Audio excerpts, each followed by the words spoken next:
Good morning students, welcome to the TSN school. Today we'll continue with our last chapter, chapter 3rd, an empire across 3 continents.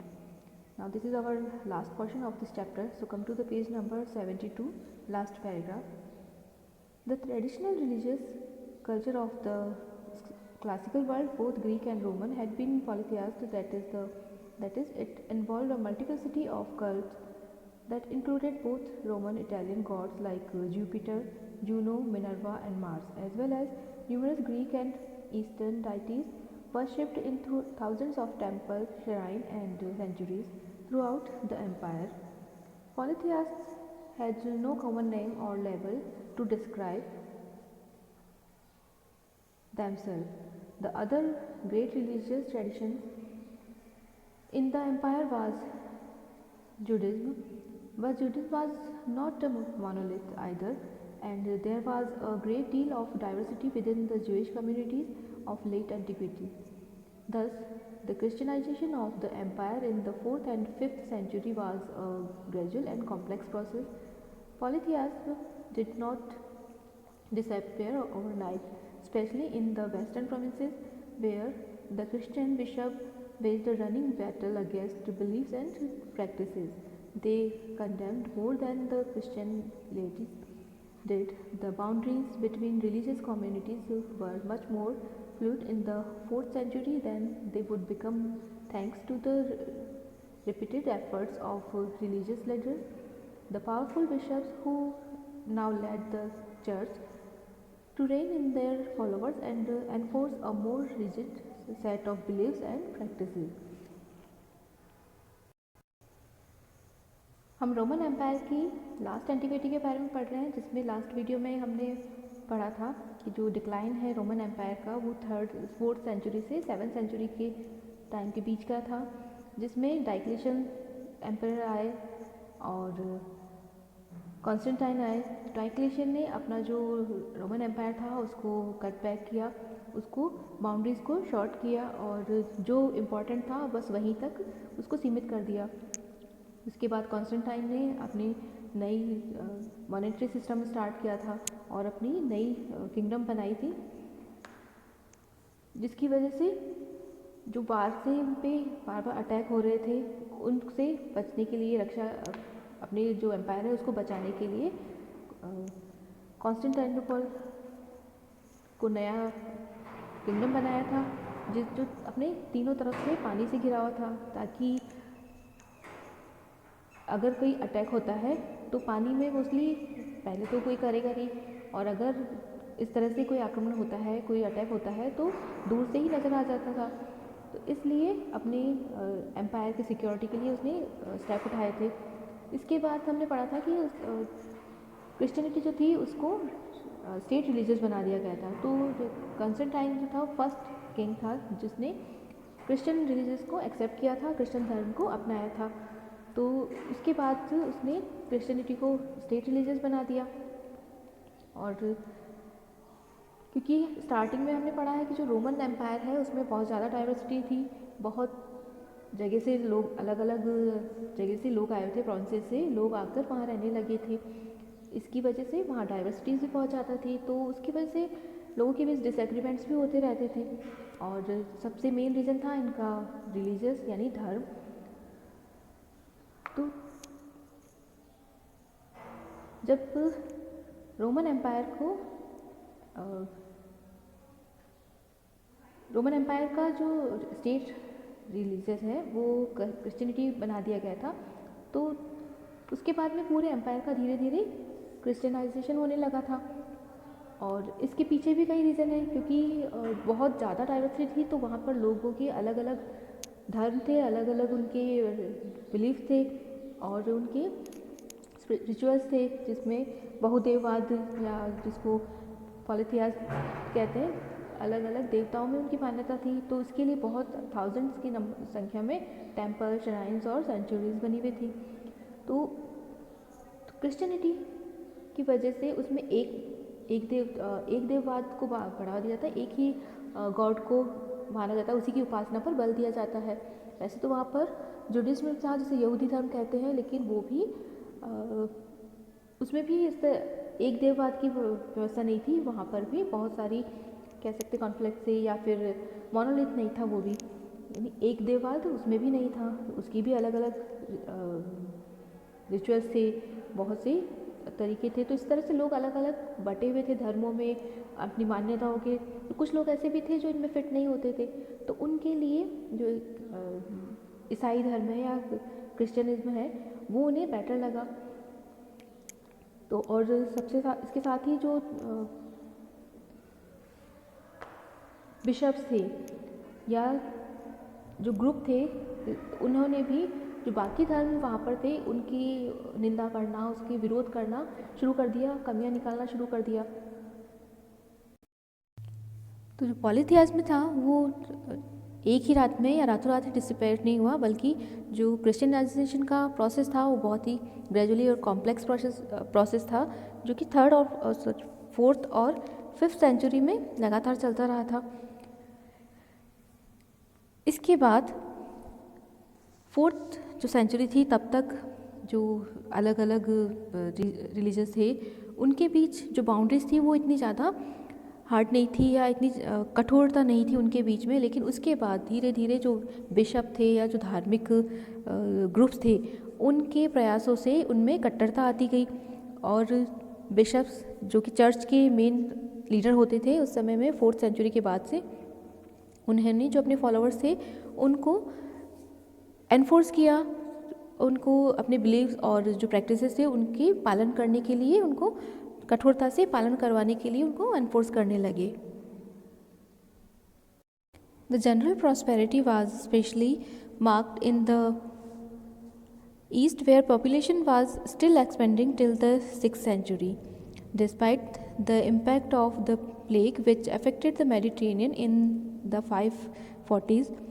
In the west, by contrast, the empire fragmented politically as a Germanic group from the north took over all the major provinces and established kingdom that are best described as post-Roman. The most important of these were that of the Visigoths in Spain, destroyed by the Arab between 711 and 720. That is, that of the Franks in Gaul and that of the Lombard in Italy. These kingdoms foreshadowed the beginning of a different kind of world that is usually called medieval. In the east, where the empire remained united, the region of Justinian is the high watermark of prosperity and imperial ambitions. Roman empire का जो east part था वहाँ पर जो general prosperity थी वो comparatively ज़्यादा अच्छी थी। 6th सेंचुरी तक भी वहाँ की जो पॉपुलेशन थी वो बढ़ती गई थी उसकी वजह से, जबकि वहाँ पर प्लेग से पूरा जो मेडिटेरेनियन एरिया था या रीजन था वो अफेक्ट हुआ था। लेकिन उसके बाद भी वहाँ की कंडीशन ज़्यादा अच्छी थी बजाय कि वेस्ट की। और वेस्ट में जो एरिया था या जो प्रोविंसेस थे उनको कैप्चर कर लिया था अलग अलग जो जर्मनिक ग्रुप थे जिन्होंने उन पर टाइम पे अटैक किया था रोमन एम्पायर पे। इसकी वजह से जो पॉलिटिकली वो फ्रेगमेंटेड होते रहा, खंडित होने लगा था। मेजर जो उसकी प्रोविंसेस थी उनको भी जो जर्मन ग्रुप्स थे उन्होंने कैप्चर करके और अपनी किंगडम्स बना ली थी। इसको अगर डिस्क्राइब किया जाए तो एक तरह से वो पोस्ट रोमन ग्रुप या पोस्ट रोमन स्टेट के रूप में देखा जा सकता है। और इनमें से कुछ उदाहरण हैं जैसे कि विजिगॉथ्स जिसे स्पेन में, और जिसको डिस्ट्रॉयड किया था अरबियों ने 711 से 720 के बीच में। और उसके अलावा फ्रैंक्स ने गॉल पे अपनी किंगडम बनाई थी, और इसी के साथ लॉम्बार्ड ने इटली में अपनी किंगडम इस्टेब्लिश की थी। तो ये जो किंगडम्स थी वो एक नए वर्ल्ड का आगाज़ था एक तरह से, जिसे डिफरेंट तरह का एक वर्ल्ड बनने का पूर्वाभास या जिसे कह सकते हैं कि नई दुनिया का इसके साथ आगाज़ हुआ था इन जीत से या इन आक्रमणों से।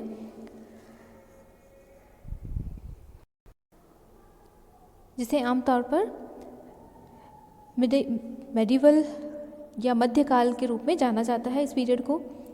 और जहाँ ईस्ट में जहाँ पर प्रॉस्पेरिटी थी, अच्छा सा इस्टेब्लिश था, उस पर उस समय में जस्टिनियन का राज्य था, या वहाँ का जो शासक था वो जस्टिनियन था, जिसका जो शासनकाल था वो बहुत ही अच्छी उसकी प्रॉस्पेरिटी और उसकी एम्पीरियल एम्बिशंस के लिए जाना जाता है।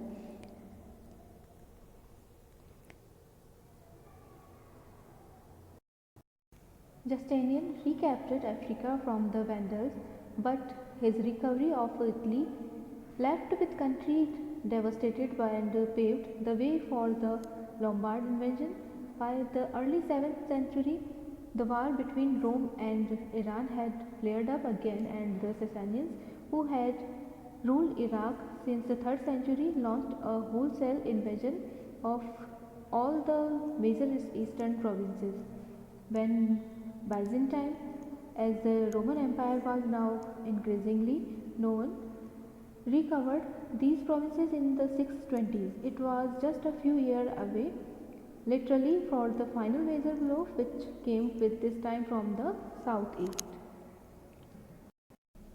जस्टिनियन ने अपनी जो इम्पीरियल एम्बिशंस थी उसको फुलफिल करने के लिए अफ्रीका को वेंडल्स से और इटली को ऑस्ट्रोगोथ से रिकैप्चर कर लिया। लेकिन इसकी वजह से जो लोम्बार्ड थे उनके इन्वेजन का या उनके आक्रमण का रास्ता एक तरह से क्लियर हो गया था, और उसी की वजह से जो रोमन साम्राज्य था जो लास्ट में बहुत ही कम बचा था और जिसे बाद में बाइजेंटियम के नाम से जाना जाता था, तो उस पर उनका अधिकार हो गया। और सबसे लास्ट में उसे एक बहुत बड़ा झटका मिला जो कि 620 के आसपास है का समय है। उसमें साउथ ईस्ट की तरफ से बहुत ही बड़ा या मेजर आक्रमण उस तरफ से हुआ था, जिसकी वजह से जो रोमन एम्पायर था वो कंप्लीटली ख़त्म हो गया था।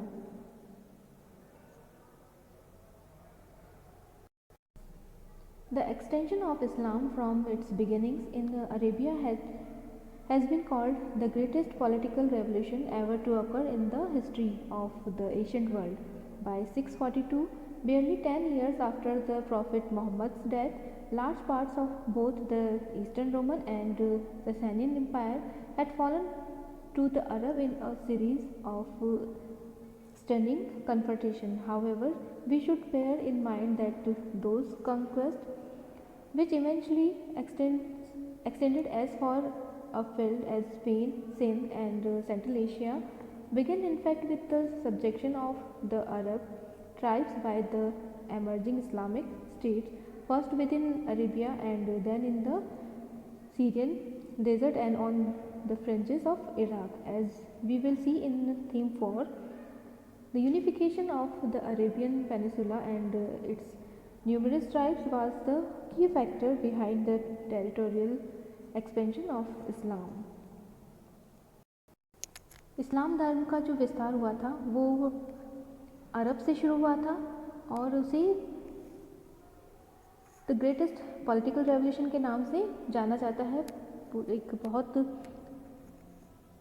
महान एक तरह से या प्राचीन जो विश्व है उसके इतिहास के सबसे महान या बहुत बड़ी राजनीतिक क्रांति के नाम से इसे जाना जाता है, और जिसकी शुरुआत हुई थी 642 में, जब जो मोहम्मद पैगंबर थे या प्रॉफिट मोहम्मद थे उनकी डेथ के बाद में, हार्डली आफ्टर 10 ईयर उनकी डेथ की लगभग मुश्किल से 10 साल बाद, और जो दोनों स्टेट थी जैसे रोमन और जो ससानियंस के कंट्रोल में था, उन दोनों के बीच उनसे बहुत बड़ी लड़ाइयों के बाद में जो अरब कंट्री थे उनका उस पर अधिकार हो गया था, और इस तरह से जो इस्लाम धर्म था वो फैलने लगा। और रोमन एम्पायर के बाद में स्पेन, सिंध और उसके अलावा सेंट्रल एशिया पर भी अरब का कंट्रोल हो गया, उनका कॉन्क्वेस्ट हो गई, उनकी जीत हुई उन पर भी। तो इस तरह से अरब से शुरू होकर सीरियन डेजर्ट्स तक और उसके बाद में इराक की जो बाउंड्रीज थी वहाँ तक ये पहुँचने लगा इस्लाम और उसकी सेनाएं, उसके बाद और भी दूर दूर तक फैल गई। और इसके बारे में हमारा जो नेक्स्ट चैप्टर है वो इसी पे बेस्ड है। तो जो अरब जो है वहाँ पे जो रहने वाली जो ट्राइब्स है, जनजातियाँ हैं, उनके एकीकरण के कारण ही इस्लाम धर्म का विस्तार होता गया। और इस तरह ये हमारा चैप्टर कंप्लीट होता है रोमन एम्पायर के बारे में।